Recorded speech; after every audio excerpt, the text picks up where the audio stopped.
Coaching is related to mentoring. Coaches work directly with employees to help them improve their performance. They can be peers, managers, or even external coaches hired to work with top leaders.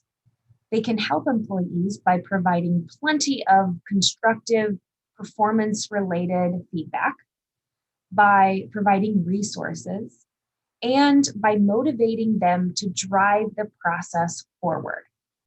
So, what is the difference between mentoring and coaching? Mentors can be coaches, but not all coaches are mentors. Think of it like this: coaching is a specific tool that mentors use to help employees improve, to get better. Some managers hesitate to participate in coaching because they're afraid their employees will think they are being too critical of them. This is why it's important for organizations to make sure that coaches are trained and that they understand how to deliver effective feedback.